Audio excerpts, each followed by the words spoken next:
जय श्री कृष्णा, राधे राधे। आप सभी भक्तों का आपके अपने YouTube चैनल श्री कृष्ण दीवानी में हार्दिक स्वागत है। आज हम सुन रहे हैं मार्गशीर्ष मास महात्म्य का छठा अध्याय।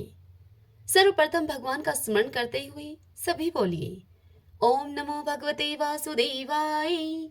श्री राधा कृष्णाभ्याम नमो नमः।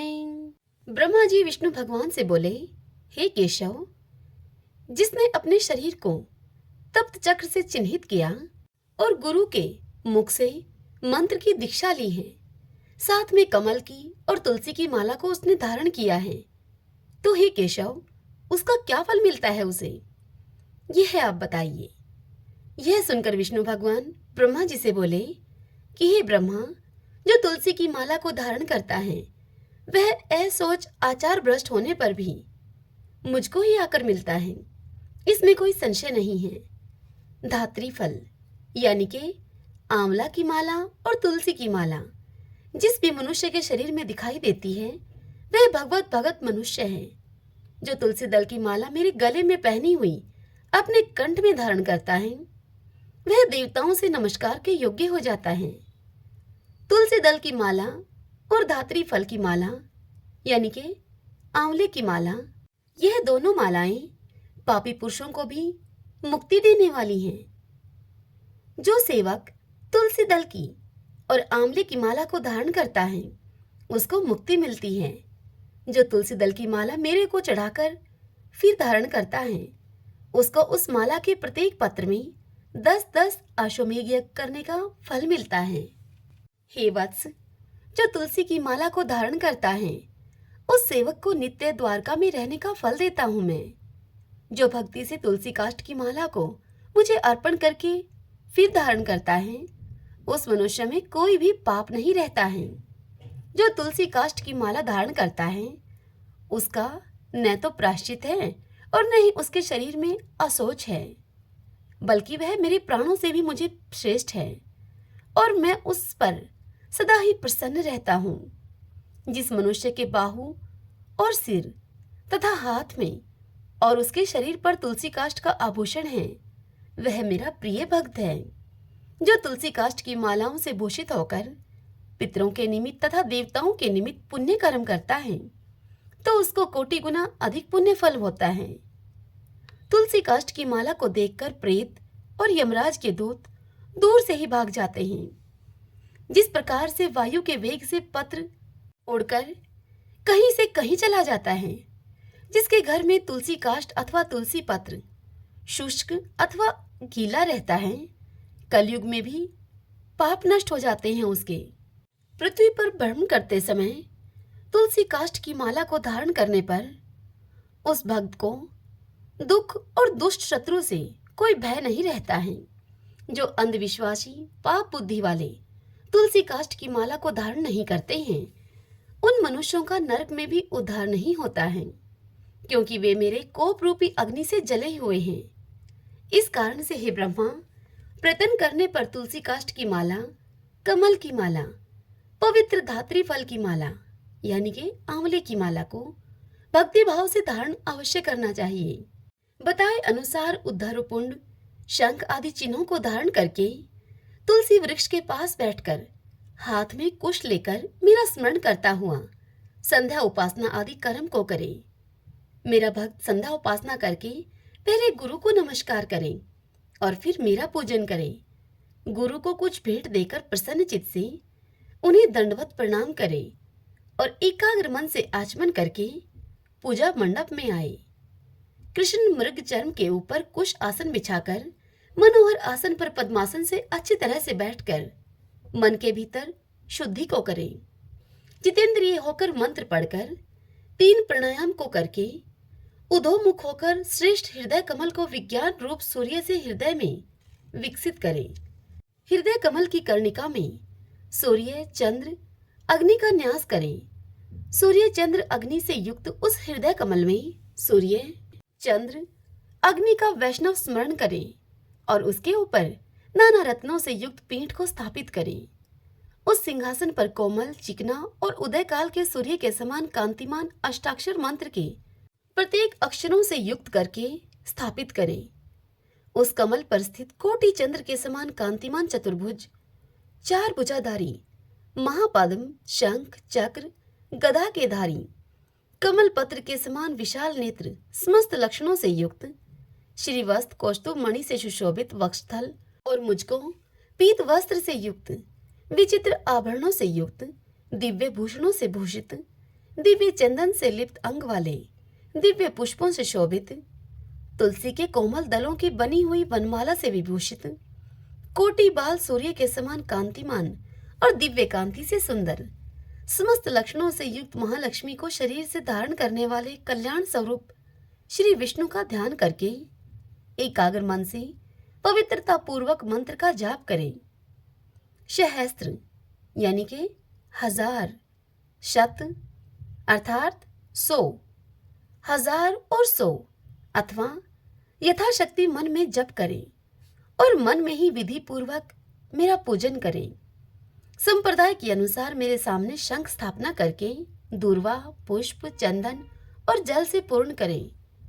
अपने दाहिने ओर गंध पुष्पों का पात्र स्थापित करें और बाईं ओर वस्त्र से छना हुआ सुगंधित जल से पूर्ण घट को स्थापित करें और मेरे सामने घंटे को तथा चारों ओर दिशाओं में दीपक को स्थापित करें और सब पूजन सामान यथास्थान में स्थापित करें तथा अर्घ्य, पाद, आचमनीय, मधुपर्क के लिए मेरे सामने चारों पात्रों को स्थापित करें। हे चतुर्क्वत्र अर्थात हे चार मुख वाले ब्रह्मा, अक्षत, पुष्प, कुशा, तिल, चंदन, फल, यव इन सब को अर्घ्य पात्र में छोड़े। हे पुत्र ब्रह्मा, दुर्वा, गंगाजल, श्यामा यानी कि सांवा, कमल पुष्प को मेरी प्रसन्नता के लिए पाद पात्र में छोड़े। हे पुत्र, कड़ोल, लवंग यानी के लौंग फल, मालती पुष्प को श्रद्धा से मेरे लिए आचमनीय पात्र में रखें। भक्ति श्रद्धा से मधुपर्क पात्र में गऊ का दूध, दही, घी, मधु और खांड को रखें। ऊपर कहे हुए वस्तुओं के न मिलने पर तथा पत्र पुष्पों के न मिलने पर विधि को जानने वाला उन वस्तुओं की भावना सर्वदा करे, यानी कि अपने मन में ही उन वस्तुओं के न मिलने पर उन वस्तुओं की भावना कर ले। इसके बाद करन्यास को करे और उसी तरह से अंग न्यास को करे। अपने संप्रदाय के अनुसार बाद में अथवा पहले न्यास को करे और मेरा अनुस्मरण करे। अपनी आत्मा को मेरे समान स्मरण करे। हे चतुर्क्वत्र, पूजा के आरंभ में मनुष्य मंगल पाठ को पढ़े। इसके बाद मेरा प्रिय जो 5 जान्य शंख है उसका पूजन करे। हे वत्स ब्रह्मा, उस शंख के पूजन से मुझे परम आनंद होता है। हे वत्स, शंख के पूजन में इन मंत्रों को पढ़ें। इस प्रकार से कहें कि हे 5 जान्य, पहले तुम समुद्र से उत्पन्न हुए, बाद में तुमको श्री विष्णु भगवान ने अपने हाथों में धारण किया तथा समस्त देवताओं से निर्मित होकर हे 5 जान्य, आपको मेरा नमस्कार है। आपको नाद से जिमोत अर्थात मेघ तथा सुर और असुर भयभीत होते हैं। हे अयुत, चंद्रमा के समान दीप्त कांतिमान 5 जान्य, आपको मेरा नमस्कार है और तुम्हारे नाद से देव शत्रुओं की स्त्रियों के गर्भ पाताल लोक में 1000 टुकड़े हो जाते हैं। 5 जान्य, आपको मेरा नमस्कार है। सूर्योदय होने पर पाला के समान 5 जान्य शंख के दर्शन से ही समस्त पाप विलीन हो जाते हैं, अर्थात 5 जान्य शंख के दर्शन करने से ही समस्त पाप नष्ट हो जाते हैं। शंख को नमस्कार करके हाथ में रखकर जो वैष्णव मंत्रों से भक्ति पूर्वक मुझको स्नान कराता है उसको अनंत पुण्य होता है। इसके बाद हे ब्रह्मा, सुगंधित तेल से मेरे शरीर को लिप्त करे और कस्तूरी चंदन से उपटन आदि करे मुझे। हे वत्स, सुगंधित जल से मंत्र पाठ पूर्वक मुझको स्नान कराकर और अर्घ्य देकर पाद, आचमनीय और मधुपर्क देवे। बाद में समस्त उपचारों को देवे।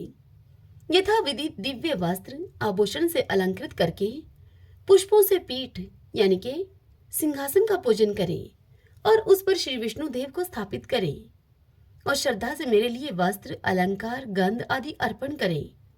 खीर, मालपुआ युक्त अनेक प्रकार के नैवेद्य को देवे तथा लौंग इलायची युक्त तांबूल भक्ति से मुझे चढ़ावे और भक्ति से सुगंधित पुष्पों को निवेदन करें और दशांश धूप तथा अष्टांग मनोहर दीप को निवेदन करें और प्रणाम करके आदर पूर्वक मेरी स्तुति करके तथा शैया पर शयन कराकर मुझे मंगल आरोग्य निवेदन करें।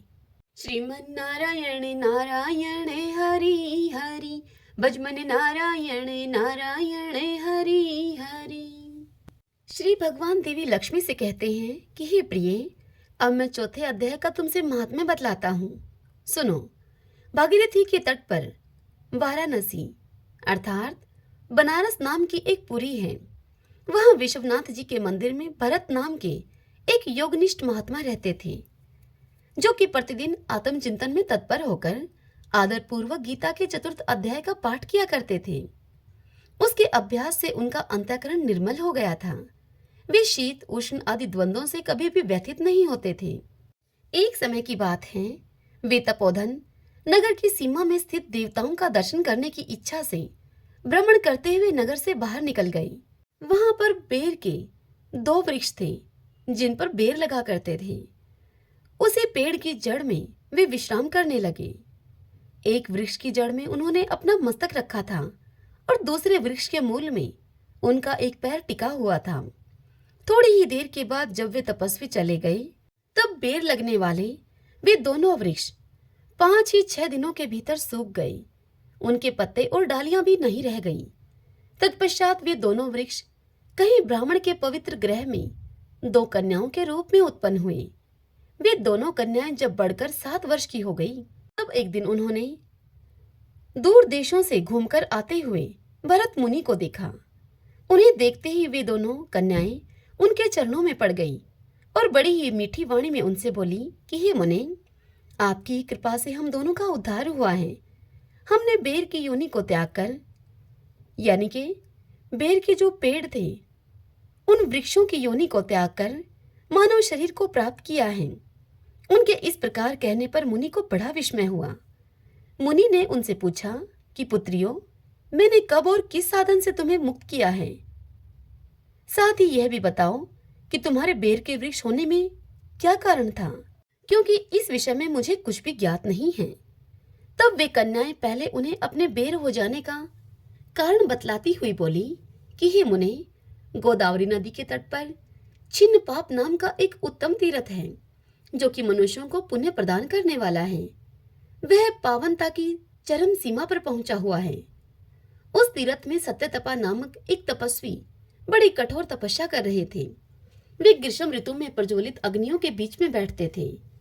वर्षा काल में जल की धाराओं से उनके मस्तक के बाल सदा भीगे ही रहते थे और जाड़े के समय जल में निवास करने के कारण उनके शरीर में हमेशा रोंगटे खड़े रहते थे। वे बाहर भीतर से सदा शुद्ध रहते, समय पर तपस्या करते और मन और इंद्रियों को संयम में रखते हुए परम शांति को प्राप्त करके अपनी आत्मा में ही रमण करते थे।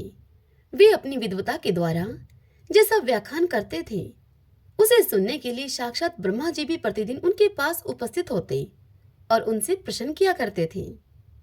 ब्रह्मा जी के साथ उनका संकोच नहीं रह गया था, अतः उनके आने पर भी वे सदा तपस्या में मगन रहते थे। परमात्मा के ध्यान में निरंतर संलग्न रहने के कारण उनकी तपस्या सदा बढ़ती रहती थी।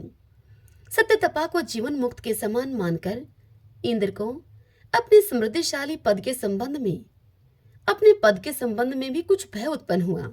तब इंद्र ने उनकी तपस्या में सैकड़ों विघ्न डालने आरंभ कर दिए।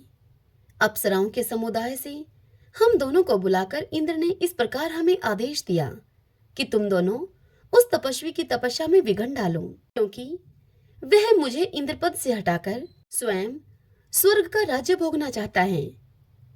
इंद्र का यह आदेश पाकर हम दोनों उनके सामने से चलकर गोदावरी के तीर पर, अर्थात तीर नदी के किनारे को कहते हैं, जहां पर कि वे मुनि तपस्या करते थे, हम दोनों गोदावरी नदी के किनारे पर आई। वहां पर मंद और गंभीर स्वर से बजते हुए मृदंग और मधुर वेणुपाद के साथ हम दोनों ने अन्य अप्सराओं के सहित मधुर स्वर में अब गाना आरंभ किया। इतना ही नहीं, उन योगी महात्मा को वश में करने के लिए हम लोग स्वर, ताल और लय के साथ नृत्य भी करने लगी। बीच बीच में जरा जरा सा आंचल खिसकने पर उन्हें हमारी छाती भी दिख जाती थी। हम दोनों की उन्मत्त गति काम भाव का उद्दीपन करने वाली थी, किंतु उसने उन निर्विकार चित्त वाले महात्मा के मन में क्रोध का संचार कर दिया।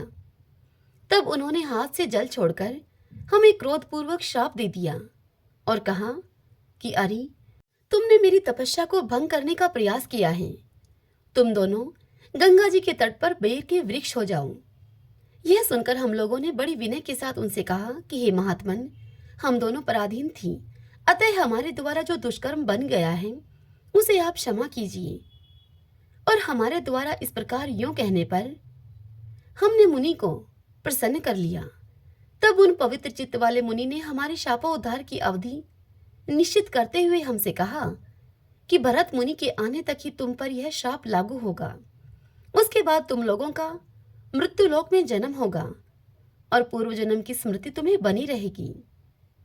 हे मुने, जिस समय हम दोनों बेर के वृक्ष के रूप में खड़ी थीं, उस समय आपने हमारे समीप आकर गीता के चौथे अध्याय का जप करते हुए आपने हमारा उद्धार किया था। अतः अब हम आपको प्रणाम करती हैं। आपने केवल शाप से ही नहीं, इस भयानक संसार से भी गीता के चतुर्थ अध्याय के पाठ के द्वारा हमें मुक्त कर दिया है। श्री भगवान देवी लक्ष्मी को इस कथा का श्रवण कराते हुए कहते हैं कि हे देवी लक्ष्मी, उन दोनों के इस प्रकार कहने पर मुनि बहुत ही प्रसन्न हुए और उनसे पूजित होकर विदा लेकर जैसे आए थे वैसे ही वह चले गए, तथा वे कन्याएं भी बड़े आदर के साथ प्रतिदिन गीता के चतुर्थ अध्याय का पाठ करने लगी, जिससे कि उनका उद्धार हो गया। श्रीमन नारायण नारायण हरि हरि, भजमन नारायण नारायण हरि हरि। आइए भगतजनों, अब हम गजेंद्र मोक्ष की आगे की कथा सुनते हैं। पिछले अध्याय में हमने सुना था कि गजेंद्र के पैर को 1000 वर्ष तक किस प्रकार उस ग्रह ने अपने जबड़े में दबाए रखा, और अंत में कोई उपाय होता न देखकर गजेंद्र ने अपने आप को असहाय जानकर अंत में श्री भगवान की स्तुति की, उनका स्मरण किया, उनकी अत्यधिक और भांति भांति से स्तुति की। तब श्री भगवान उस पर प्रसन्न हुए और अपने भक्त की रक्षा करने के लिए भगवान वहां प्रकट हुए, उसे दर्शन दिए और उसके कष्टों का निवारण किया। तदंतर गजेंद्र अज्ञान के बंधन से मुक्त हो गया और भगवान ने उसको अपने समान ही रूप प्रदान किया, उसे पीतांबरधारी और चतुर्भुज रूप प्रदान किया। यह सब गजेंद्र को भगवान की स्तुति करने से मिला था, क्योंकि भगवान उसकी स्तुति से अत्यधिक प्रसन्न थे। गजेंद्र को इस स्तुति का स्मरण उसके पिछले जन्म की देन था। तो आइए आज हम गजेंद्र के पिछले जन्म की कथा का श्रवण करते हैं। गजेंद्र पूर्व जन्म में द्रविड़ देश का पांड्य वंशी राजा था। उसका नाम था इंद्रधुमन। वह भगवान का एक श्रेष्ठ उपासक और अत्यंत यशस्वी था।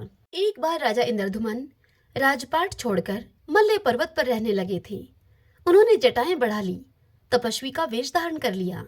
एक दिन स्नान के बाद पूजा के समय मन को एकाग्र करके एवं मौनवर्ती होकर वे सर्वशक्तिमान भगवान की आराधना कर रहे थे।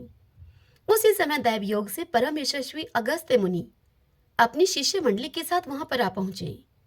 उन्होंने देखा कि यह प्रजा पालन और ग्रस्तोचित अतिथि सेवा आदि धर्म का परित्याग करके तपस्वियों की तरह एकांत में चुपचाप बैठकर उपासना कर रहा है।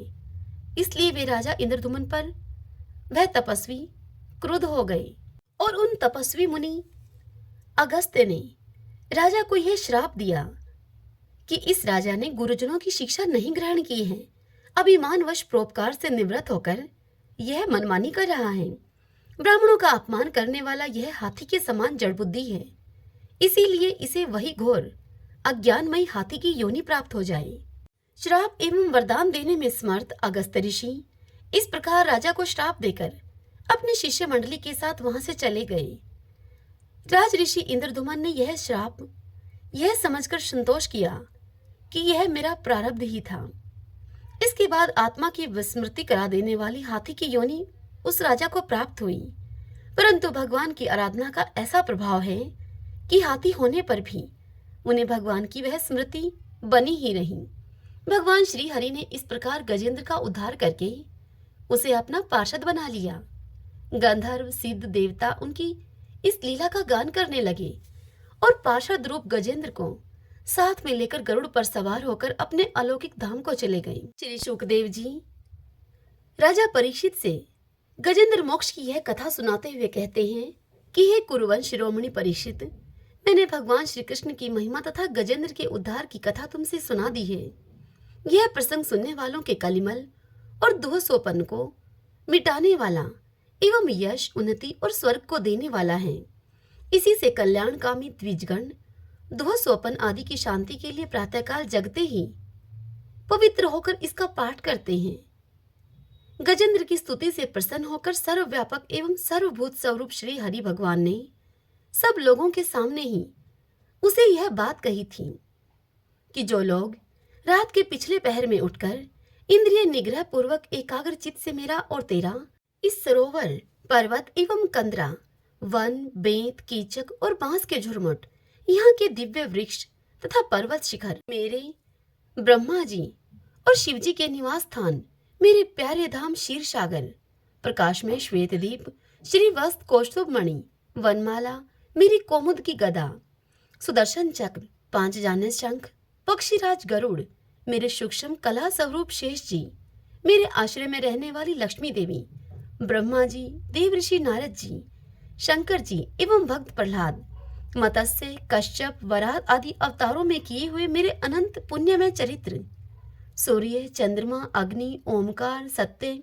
मूल प्रकृति, गौ, ब्राह्मण, अविनाशी सनातन धर्म, सोम, कश्यप और धर्म की पत्नी दक्ष कन्याएं, गंगा, सरस्वती, अलकनंदा, यमुना, एरावत हाथी, भक्त शिरोमणि, ध्रुव, 7 ब्रह्म ऋषि और पवित्र कीर्ति महापुरुषों का स्मरण करते हैं। महापुरुष हैं नल, युधिष्ठिर और जनक आदि। वे समस्त पापों से छूट जाते हैं क्योंकि ये सब के सब मेरे ही रूप हैं। और इतना कहकर श्री भगवान ने गजेंद्र से कहा कि हे प्यारे गजेंद्र, जो लोग ब्रह्मा मुहूर्त में जागकर तुम्हारी की हुई स्तुति से मेरा सत्वन करेंगे, मृत्यु के समय उन्हें मैं निर्मल बुद्धि का दान करूंगा। भगवान श्री कृष्ण ने ऐसा कहकर देवताओं को आनंदित करते हुए अपना श्रेष्ठ शंख बजाया और गरुड़ पर सवार हो गए। श्रीमन नारायण नारायण हरि हरि, भजमन नारायण नारायण हरि हरि। एक बुढ़िया माई थी।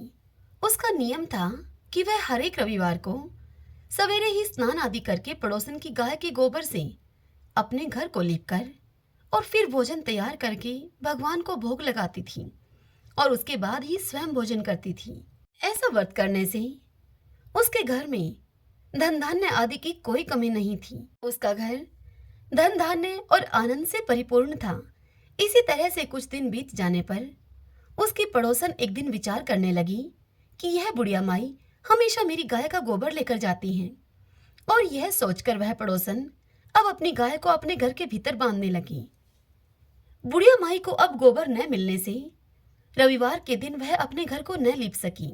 इस कारण से न तो उसने भोजन बनाया और न ही उसने भगवान को भोग लगाया और न ही स्वयं भोजन किया। इस प्रकार वह उस दिन सारे दिन बिस्तर पर पड़ी रही और उस दिन उसका निराहार व्रत हो गया। अब रात हुई तो वह भूखी ही सो गई।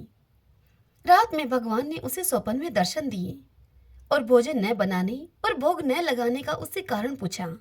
तब बुढ़िया माई ने भगवान से गोबर न मिलने का सब कारण उन्हें बता दिया। तब भगवान ने बुढ़िया माई से कहा कि माता, हम तुमको एक ऐसी गाय देते हैं जिससे कि सभी इच्छाएं पूर्ण हो जाती हैं, क्योंकि तुम हमेशा रविवार को गाय के गोबर से घर को लीप कर ही भोजन बनाकर मुझे भोग लगाकर फिर स्वयं भोजन करती हो। इसलिए हम तुम पर अत्यधिक प्रसन्न हैं और प्रसन्न होकर हम आपको एक ऐसा वरदान देते हैं और अंत समय में आपको मोक्ष देते हैं। स्वप्न में ऐसा वरदान देकर भगवान अंतर्ध्यान हो गए। जब बुढ़िया माई सुबह सोकर उठी, उसकी आंख खुली तो वह क्या देखती है कि उसके घर के आंगन में एक अति ही सुंदर गाय और बछड़ा बंधे हुए हैं। वह गाय और बछड़े को देखकर अत्यधिक प्रसन्न हुई और उनको घर के बाहर लाकर बांध दिया। वहीं उनके लिए खाने के लिए चारा भी डाल दिया। जब उस बुढ़िया माई की पड़ोसन ने बुढ़िया माई के घर के बाहर एक अति ही सुंदर गाय और बछड़े को बंधे हुए देखा तो अब वह द्वेष के कारण जलने लगी। अब उसका हृदय जल उठा। जब उसने देखा कि गाय ने सोने का गोबर किया है, तब तो उसके द्वेष की सीमा ही नहीं रही। वह उस गाय का गोबर ले गई और अपनी गाय का गोबर उस सोने के गोबर की जगह रखकर चली गई। अब वह पड़ोसन नित्य प्रतिदिन ऐसा ही करती रही और इस प्रकार से सीधी सादी बुढ़िया माई ठगी गई। तब सर्वव्यापी ईश्वर ने सोचा कि चालाक पड़ोसन के कर्म से बुढ़िया माई ठगी जा रही है। भगवान ने संध्या के समय अपनी माया से बड़ी जोर की आंधी चला दी। तब बुढ़िया माई ने आंधी आई देखकर आंधी के भय से अपनी गाय और बछड़े को अपने घर के भीतर बांध लिया। प्रातः उठकर जब उस बुढ़िया माई ने देखा कि गाय ने सोने का गोबर दिया है, तो यह देखकर उस बुढ़िया माई के आश्चर्य की सीमा न रही। और अब तो बुढ़िया माई गाय को प्रतिदिन भीतर ही बांधने लगी। उधर पड़ोसन ने जब यह देखा कि बुढ़िया माई गाय को भीतर ही बांध कर रखने लगी है, गाय को बाहर नहीं निकालती और मेरे सोने का गोबर उठाने का दाव भी नहीं चलता है, तो वह पड़ोसन और भी अधिक ईर्ष्या भाव रखने लगी और कुछ उपाय न होता देखकर उसने उस देश के राजा को जाकर उस राजा की सभा में उससे उस बुढ़िया माई की शिकायत लगा दी और राजा से कहा कि महाराज, मेरे पड़ोस में एक बुढ़िया माई रहती है। उस बुढ़िया माई के पास एक ऐसी गाय है जो आप जैसे राजाओं के पास होना ही योग्य है। वह गाय रोज सोने का गोबर देती है। आप उस सोने से प्रजा का पालन कीजिए। वह बुढ़िया माई इतने सोने का भला क्या करेगी। राजा ने उस पड़ोसन की सारी बात सुनकर अपने दूतों को बुढ़िया माई के घर से गाय लाने के लिए आज्ञा दे दी। बुढ़िया माई उस समय प्रातः ईश्वर को भोग लगाकर भोजन करने के लिए ही जा रही थी कि तभी राजा के कर्मचारी वहां पर आए और गाय को खोलकर ले गए। बुढ़िया काफी रोई चिल्लाई, किंतु कर्मचारियों ने उसकी एक न सुनी और वह बुढ़िया माई की गाय को खोलकर महल में लेकर चले गए। उस दिन वृद्धा वह बुढ़िया माई गाय के वियोग में भोजन न खा सकी और रात भर रो रोकर ईश्वर से गाय को पुनः पाने के लिए भगवान से प्रार्थना करती रही। उधर राजा गाय को देखकर बड़ा ही प्रसन्न हुआ। उसने यह आदेश दिया कि सारे महल में आसन बिछवा दो। यह गाय सोने का गोबर देती है। अब दूसरे दिन जब राजा सोकर उठा तो वह महल में क्या देखता है कि सारा महल गोबर से भरा हुआ उसे दिखाई देने लगा। राजा यह देखकर अब घबरा गया। भगवान ने रात को राजा के स्वप्न में राजा से कहा कि हे राजा, गाय वृद्धा को वापस लौटा दे, इसी में तेरी भलाई है। उसके रविवार के व्रत करने से प्रसन्न होकर मैंने उसको यह गाय उपहार स्वरूप दी थी। प्रातः होते ही राजा ने वृद्धा को बुलाकर उसे बहुत सा धन देकर सम्मानित करके गाय और बछड़े सहित वृद्धा को अपनी झोपड़ी में लौटा दिया, उसे भेज दिया। उसकी पड़ोसन को बुलाकर राजा ने उचित दंड दिया उसे। इतना करने के बाद राजा के महल से वह गंदगी दूर हुई। उसी दिन से राजा ने नगरवासियों को यह आदेश दिया कि राज्य की तथा अपनी समस्त मनोकामनाओं की पूर्ति के लिए रविवार को व्रत करें। व्रत करने से नगर के सभी लोग अब सुखी जीवन व्यतीत करने लगे। कोई भी बीमारी तथा प्रकृति का कोई भी प्रकोप उस नगर पर नहीं होता था। सारी प्रजा अब सुख से रहने लगी। सभी बोली सूर्य नारायण भगवान की जय। आइए भगतजनों, अब हम विष्णु सहस्त्रनाम स्तोत्र का पाठ करते हैं, क्योंकि मार्गशीर्ष मास में विष्णु सहस्त्रनाम स्तोत्र को सुनना और पढ़ना विशेष पुण्यदायी होता है। जो भक्तिमान पुरुष सदा प्रातः काल में उठकर स्नान करके पवित्र होकर मन में विष्णु भगवान का ध्यान करता हुआ इस वासुदेव सहस्त्रनाम का भली भांति पाठ करता है, वह महान यश पाता है, जाति में महत्व पाता है, अचल संपत्ति पाता है और अति उत्तम कल्याण पाता है तथा उसको कहीं भी भय नहीं होता। वह वीर्य और तेज को पाता है तथा आरोग्यवान, कांतिमान, बलवान, रूपवान और सर्वगुण संपन्न हो जाता है। जो मनुष्य इस विष्णु सहस्त्रनाम का सदा श्रवण करता है और जो मनुष्य प्रतिदिन इसका कीर्तन या फिर पाठ करता है, उसका इस लोक में तथा परलोक में कहीं भी कुछ अशुभ नहीं होता है। इस विष्णु सहस्त्रनाम का पाठ करने से अथवा कीर्तन करने से ब्राह्मण वेदांत पारगामी हो जाता है, यानी उपनिषदों के अर्थ रूप पर ब्रह्मा को पा लेता है। क्षत्रिय युद्ध में विजय पाता है, वैश्य व्यापार में धन पाता है और शूद्र सुख पाता है। धर्म की इच्छा वाला धर्म को पाता है, अर्थ की इच्छा वाला अर्थ को पाता है, भोगों की इच्छा वाला भोग पाता है और प्रजा की इच्छा वाला प्रजा पाता है। रोगातुर मनुष्य रोग से छूट जाता है, बंधन में पड़ा हुआ पुरुष बंधन से छूट जाता है, भयभीत भय से छूट जाता है और आपत्ति में पड़ा हुआ आपत्ति से छूट जाता है। जो पुरुष भक्ति संपन्न होकर इस विष्णु सहस्त्र नाम से पुरुषोत्तम भगवान की प्रतिदिन स्तुति करता है, वह शीघ्र ही समस्त संकटों से पार हो जाता है। जो मनुष्य वासुदेव के आश्रित और उनके प्राण हैं, वह समस्त पापों से छूटकर विशुद्ध अंतःकरण वाला होकर सनातन पर ब्रह्मा को पाता है। वासुदेव के भक्तों का कहीं भी अशुद्ध नहीं होता है तथा उनको जन्म मृत्यु जरा और व्याधि का भी भय नहीं रहता है। जो पुरुष श्रद्धा पूर्वक भक्ति भाव से इस विष्णु सहस्त्र नाम का पाठ करता है, वह आत्म सुख, क्षमा, लक्ष्मी, धैर्य, स्मृति और कीर्ति को पाता है। तो आइए देर न करते हुए श्री विष्णु सहस्त्र नाम श्लोक का पाठ करते हैं। सर्वप्रथम भगवान की स्तुति करते हुए पाठ का श्रवण करते हैं। यस्य स्मरण मात्रेण जन्म संसार बंधनात् विमुच्यते नमस्तस्मै विष्णवे प्रभ विष्णवे नमः समस्त भूतानामादि भूताय भूभृति अनेक रूप रूपाय विष्णवे प्रभ विष्णवे। ओम विश्वम विष्णु है वषटकारो भूत भव्य भवत प्रभु है भूतकृत भूत भृत भावो भूतात्मा भूत भावने भूतात्मा परमात्मा च मुक्तानां परमागति है अव्यय पुरुष साक्षी क्षेत्रज्ञो अक्षर एव च योगो योग विद्यां नीता प्रधान पुरुषेश्वरः नारसिंह वपुः श्रीमान केशव पुरुषोत्तमः सर्वः सर्वः शिवः स्थाणु भूतादि निधिर्व्यः संभवो भावनो मृता प्रभव प्रभु ईश्वर है स्वयंभू है शंभुरादित्य पुष्कराक्षो महासुनः अनादि निधनो दाता विद्याता धातुरुत्तम है अपरमेयो हर्षिकेश पदम नाभो अमर प्रभु है विश्वकर्मा मनुस्त्वष्टा सत्विष्ट सत्विरो ध्रुवः अग्रह है शाश्वत है कृष्णो लोहिताक्ष प्रतर्दन है प्रभुतः त्रिकुप्तम पवित्रम मंगलम परम ईशाने प्राणदे प्राणो ज्येष्ठ श्रेष्ठ प्रजापति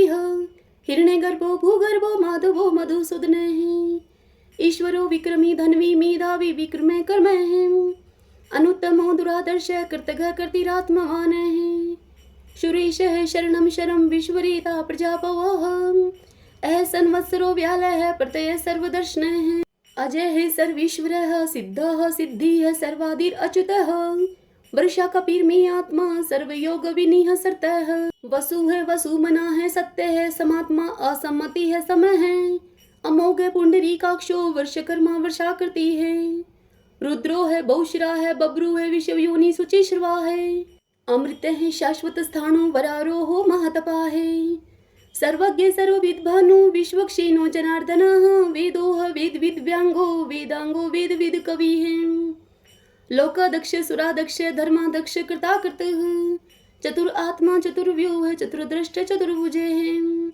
प्राजीषणु भोजनम भोक्ता शेषणु जगदादिज अनगो विजयो जेता विश्वयोनि पुनर्वसु है उपेन्द्रो वामन प्रांशु अमोघ सुचि ऊर्जित अतीन्द्रिय संग्रह सर्गो धर्तात्मा नियमो यमः वेदोह वैदः सदा योगी वीर्यः माधवो मधु है अतीन्द्रियो महामायो महोत्साहो महाबल है महाबुद्धि महावीर्यो महाशक्ति महादुति है अनिर्देश्य वपु है श्रीमान अमे आत्मा महाद्रिद्रक है महेशवासो महिव्रता श्रीनिवास सताम गति है अनिरुद्ध सुरानंदो गोविंदो गोविंदाम्पति है मरीचि है दमनो हंस सुपर्णो भुज गौतम है हिरनाभ है शूतपा पदमनाभ है प्रजापति है अमृत्यु है सरवद्रक है सिंह है संधाता संधिमान स्त्र है अजो है दुर्मुष्ण शास्ता विश्रुतात्मा सुरारिया है गुरु है गुरुतमो धामो सत्य सत्य पराक्रम है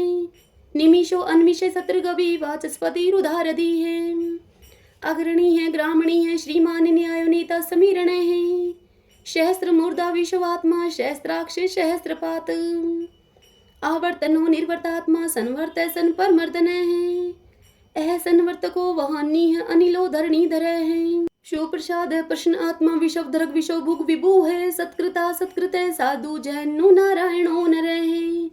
असंख्यो अपरमी आत्मा विशिष्ट शिष्टकृत सूची है। सिद्धार्थ है सिद्ध संकल्प है सिद्धि दह सिद्धि साधन है। वर्षा ही वर्ष भो विष्णु वर्ष परवा वर्षोदर है। वर्धनो वर्धमान है विविक्त श्रुति सागर है। सुभजो दुर्धरो वाग्मी महेंद्रो वसुदो वसु है। नीक रूप है वृद्ध रूप है शिप विष्टि प्रकाश ने है। ओजस तेजो दुतिधर है प्रकाश आत्मा प्रताप ने है। रिद्ध स्पष्ट अक्षरो मंत्र चंद्राशु भास्कर दुति है। अमृतम शुद्धो भानु शशबिंदु सुरेश्वर है। औषधम जगत सेतु सत्य धर्म पराक्रम है। भूत भव्य भवनाथ है पवने पावनो अनिल है। काम कामकृत कांत है काम प्रदय प्रभु है। युगाधिकृत युगावर्तो नीक मायो महाशुन है। अदृश्यो अव्यक्त रूप सहस्त्रजित अनंत जित है।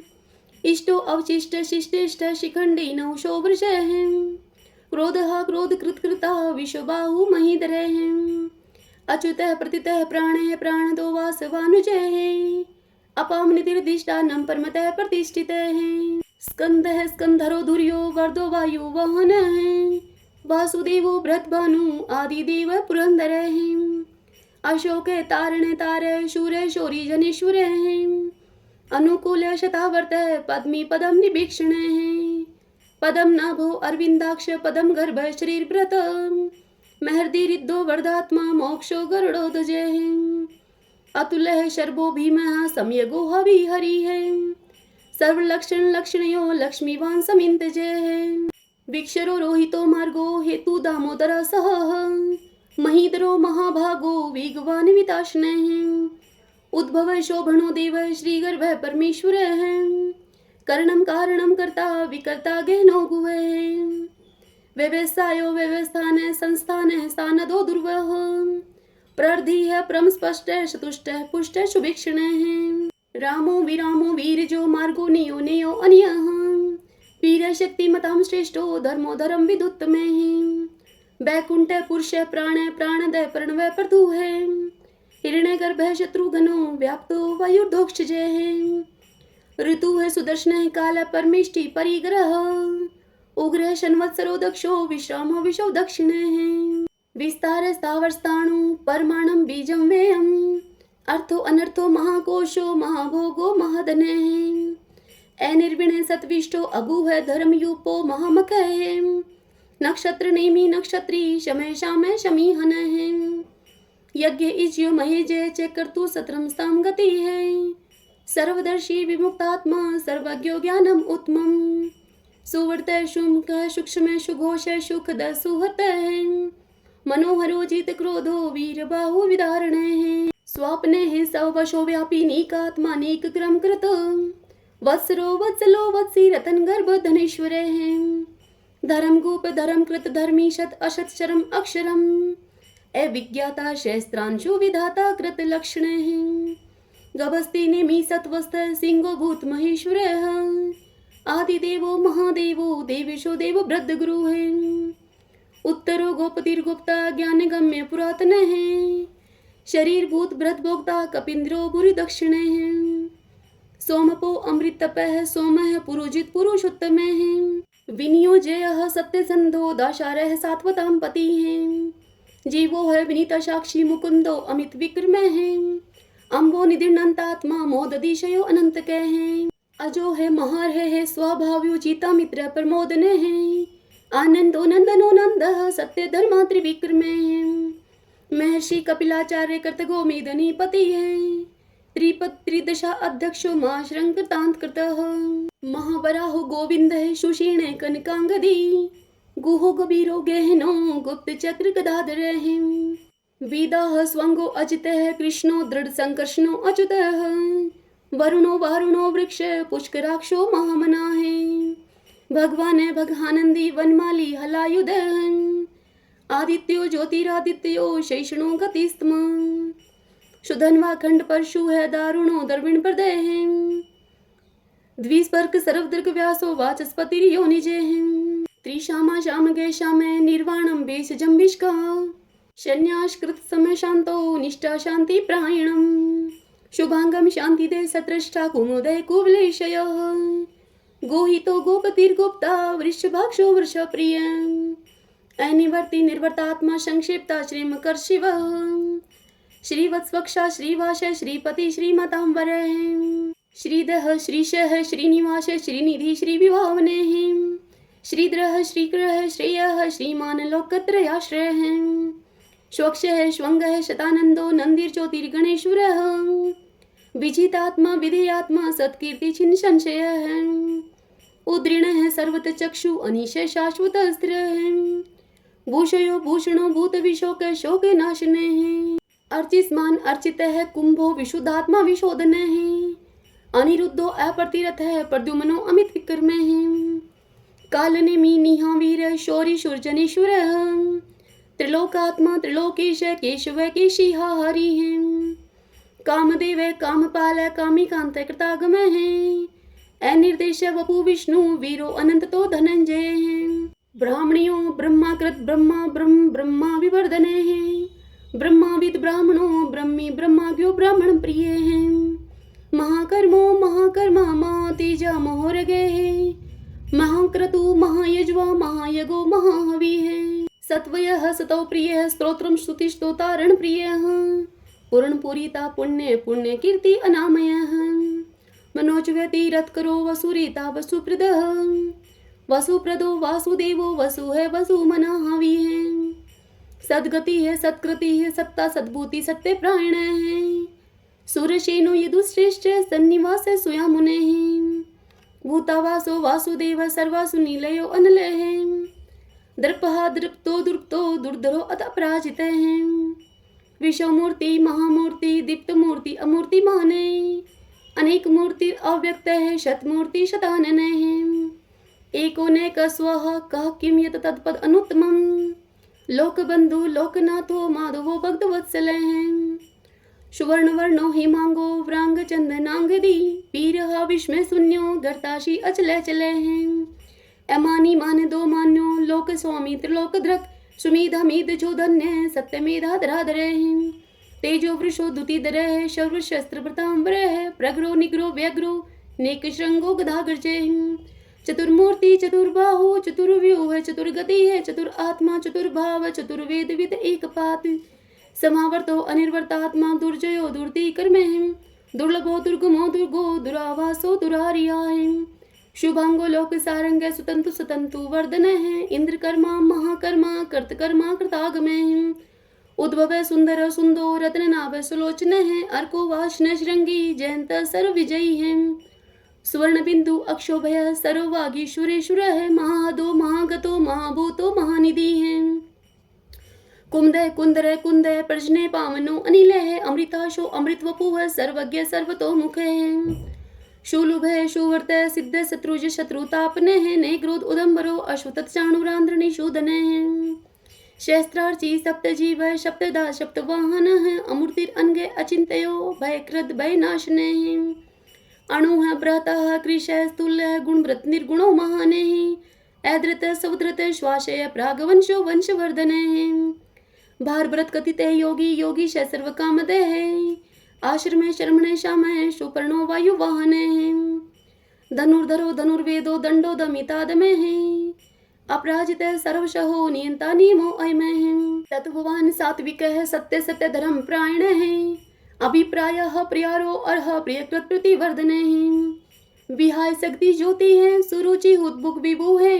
रवि विरोचने है सूर्य है सविता रविलोचने है अनंतो हूत भूत भोक्ता सुख दोनेक जो अग्रजय है अनिर्विणय सदा मर्षि लोकदिष्टानम अद्भुत है सनात सनातन तमय है कपिल प्रिय है स्वस्ति स्वस्तिकृत स्वस्ति स्वस्ति भुक स्वस्ति दक्षिणे है रुद्र कुंडली चक्री विक्रम ऊर्जित शासन है शब्दातिगय शब्द शह शिशिर शिरवरी करे हैं अक्रूर पीशलो दक्षो दक्षिण शमिनाम वर है विद्वत्मो विद्भय पुण्य श्रवण कीर्तन है उत्तारणो दुष्कृति पुनः दोषोपन्नाशन है वीरहा रक्षणे संतो जीवन प्रिय वस्तित है अनंत रूप अनंत श्री जीत मन्यु भयापह चतुरस्रो गभीरात्मा विदिशो व्यादिशो दिशेः अनादिर्भूर्भुवः लक्ष्मी सुवीरो रुचिराङ्गदः जननो जन्मादि भीमो भीम प्राक्रमेः आधार नीलो ऐदाता पुष्पहास्य प्रजागरः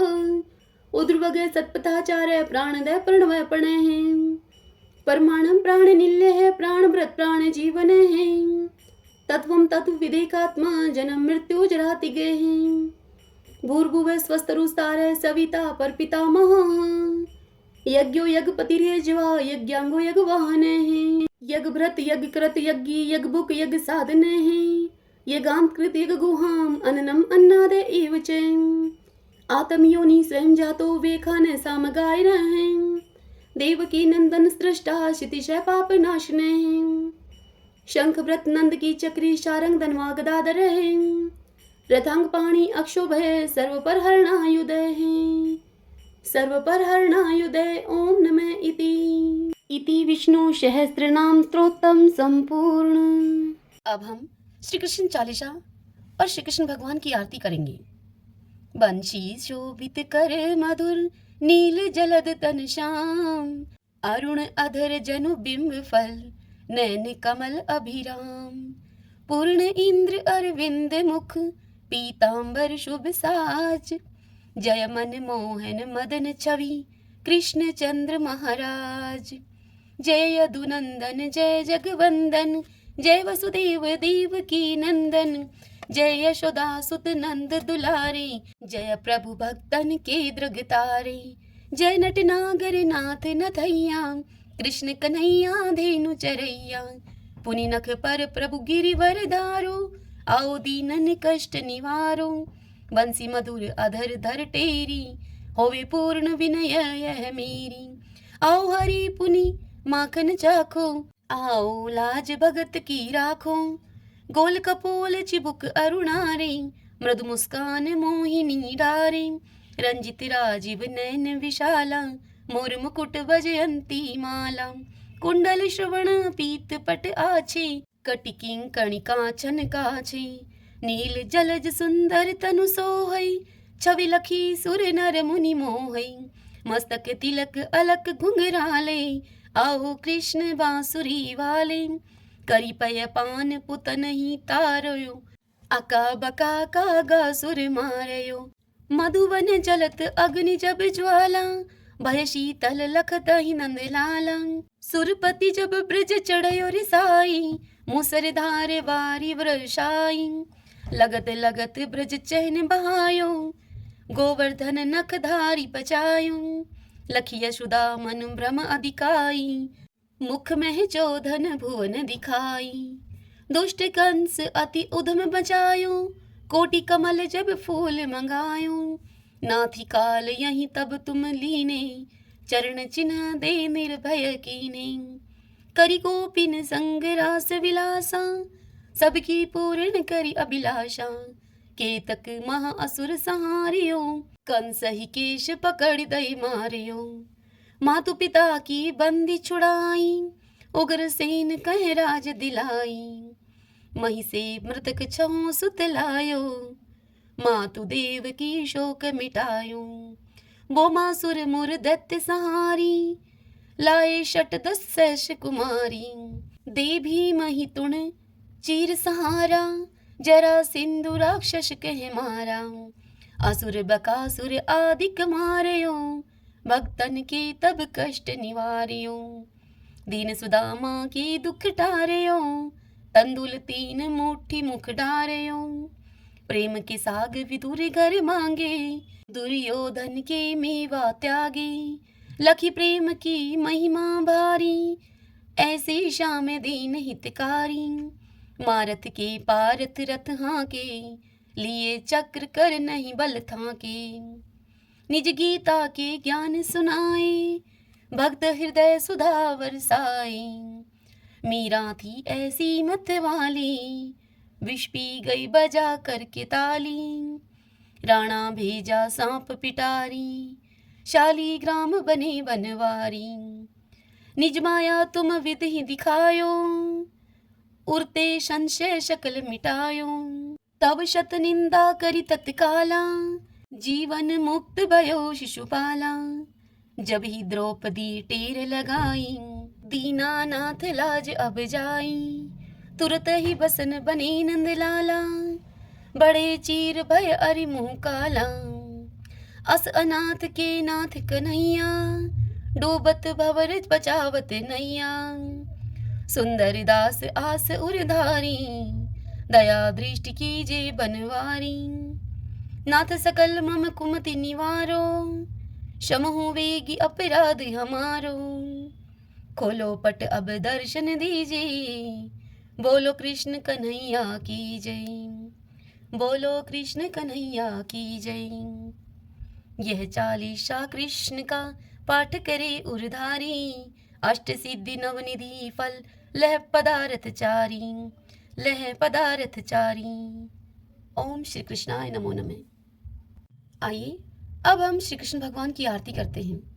आरती युगल किशोर की जय, राधे तन मन धन निछावर की जय, रवि शशि कोटि बदन की शोभा, ताहि निरख मेरो मन लोभा, गोर श्याम मुख निरखत राजै, प्रभु को रूप नैन भर पीजे, कंचन थार कपूर की बाती, हरियाए निर्मल भई छाती, फूलन की सीज फूलन की माला, रत्न सिंहासन बैठे नंद लाला, मोर मुकुट मुरली कर सोहे, नटवर वेश देख मन मोहे, ओढ़ो नील पीत पट सारी, कुंज बिहारी गिरवरधारी, श्री पुरुषोत्तम गिरवरधारी, आरती करत सकल ब्रज नारी, नंद नंदन वर्ष भानु किशोरी, परमानंद स्वामी अविचल जोरी। सभी बोलिए श्री कृष्ण भगवान की जय। आशा करती हूँ आपको यह आज की कथा मार्गशीर्ष मास महात्म्य के प्रथम अध्याय की कथा आपको पसंद आई होगी। यदि ऐसा हो तो इस वीडियो को लाइक करें और कमेंट बॉक्स में जय श्री कृष्णा लिखिए। और यदि आप हमारे चैनल पर पहली बार आए हैं तो आप हमारे इस चैनल श्री कृष्ण दीवानी को सब्सक्राइब कर लीजिए, नोटिफिकेशन वाला बटन भी दबा लीजिएगा, जिससे कि आपको हमारी वीडियोस की आने वाली सभी जानकारी सबसे पहले उपलब्ध हो सके। हरे कृष्णा।